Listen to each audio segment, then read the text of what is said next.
Assalamualaikum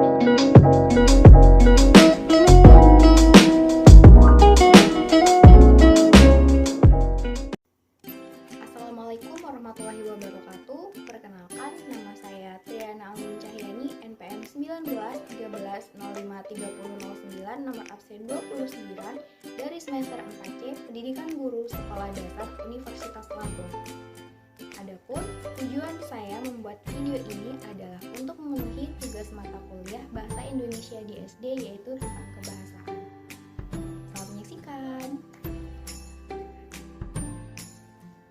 Nah, membahas tentang kebahasaan, saya akan menjelaskan tentang yang pertama yaitu konsep kebahasaan dan yang kedua yaitu unsur-unsur kebahasaan. Langsung saja penjelasan yang pertama yaitu tentang konsep kebahasaan. Nah, di dalam konsep kebahasaan itu terdiri dari hakikat bahasa, fungsi bahasa, dan ragam bahasa. Langsung saja penjelasan yang pertama yaitu hakikat bahasa. Hakikat bahasa atau bahasa adalah suatu sistem lambang berupa bunyi bersifat arbitrer digunakan oleh suatu masyarakat tutur untuk bekerja sama, berkomunikasi, dan mengidentifikasi diri. Dan yang kedua ada fungsi bahasa. Nah, fungsi bahasa yang terutama itu adalah sebagai alat untuk berkomunikasi, bekerja sama di dalam kehidupan masyarakat. Untuk berkomunikasi sebenarnya dapat juga digunakan cara lain, misalnya dengan isyarat, lambang-lambang, lambang-lambang gambar, atau kode-kode tertentu lainnya.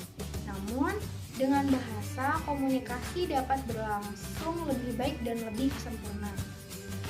Bahasa Indonesia sendiri yang mempunyai kedudukan sebagai bahasa nasional dan bahasa resmi negara di tengah berbagai macam bahasa daerah mempunyai fungsi sebagai berikut. Yang pertama yaitu untuk menjalankan administrasi negara, dan yang kedua alat pemersatu berbagai suku bangsa di Indonesia, dan yang terakhir media untuk menampung kebudayaan nasional.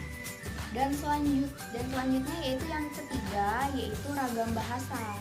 Setiap bahasa itu mempunyai ketepatan atau kesamaan dalam hal tata bunyi, tata bentuk, tata kata, tata kalimat, dan tata makna karena berbagai faktor yang terdapat di dalam masyarakat pemakai bahasa seperti usia, pendidikan, agama, bidang kegiatan profesi, dan latar belakang budaya daerah. Maka bahasa itu menjadi tidak seragam. Bahasa menjadi seragam, mungkin tata bunyinya menjadi tidak persis sama, mungkin tata bentuk dan tata katanya, dan mungkin juga tata kalimatnya.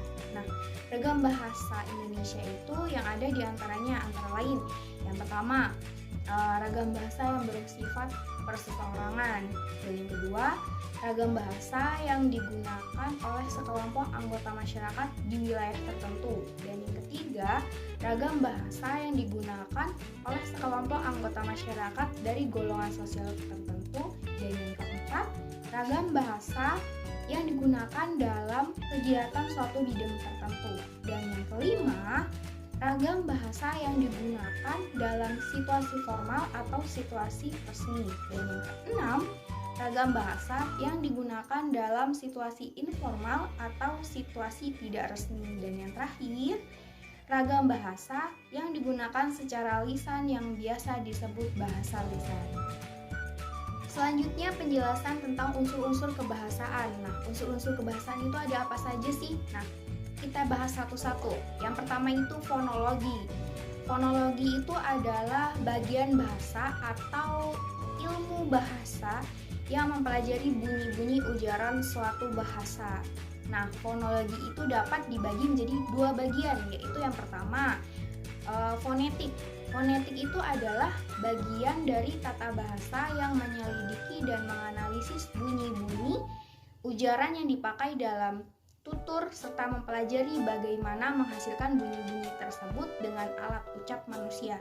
Dan yang kedua, fonemik, yaitu bagian dari tata bahasa yang mempelajari bunyi-bunyi ujaran dalam fungsinya sebagai pembeda arti.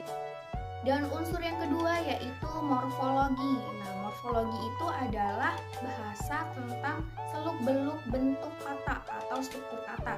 Contohnya, kata makan. Kata makan dapat berubah menjadi makanan, dimakan, termakan karena masing-masing adanya penambahan an di akhir, di awal, dan ter di awal. Dapat pula menjadi makan makanan karena adanya pengulangan. Dapat pula menjadi rumah makan karena penggabungan dari rumah. Dan unsur yang ketiga yaitu sintaksis atau kalimat. Nah, sintaksis adalah cabang linguistik yang membicarakan hubungan antar kata dalam turunan atau speech.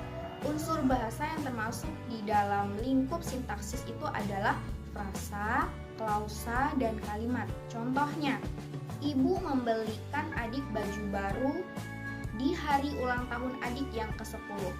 Nah, secara sintaksis, kalimat tersebut terdiri dari kata benda ibu yang berperan sebagai subjek kalimat dan membelikan yang merupakan predikat bentuk kata kerja dan adik yang merupakan objek bentuk kata benda.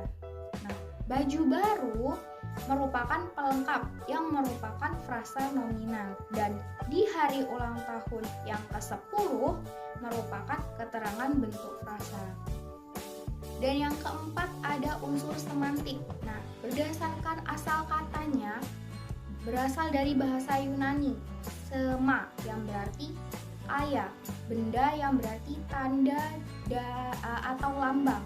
Sedangkan kata kerjanya adalah semaio yang berarti menandai atau melambangkan.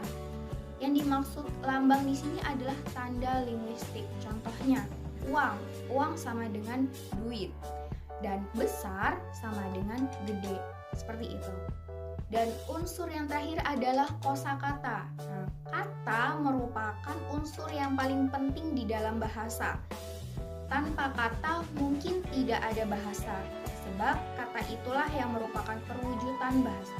Dengan kata lain, melalui kata seseorang dapat mengungkapkan seluruh ekspresi dan isi hatinya.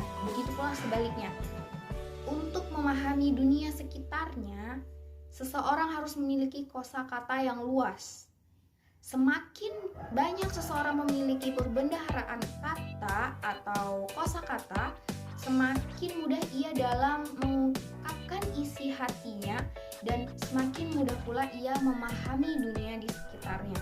Sebab itulah setiap orang dituntut untuk selalu menambah perbendaharaan kata atau kosakata yang diinginkannya. Nah, itu tadi penjelasan dari saya tentang materi kebahasaan. Saya meminta maaf apabila ada kesalahan kata atau kalimat dalam pengucapan. Terima kasih. Saya akhiri. Wassalamualaikum warahmatullahi wabarakatuh. Semoga bermanfaat.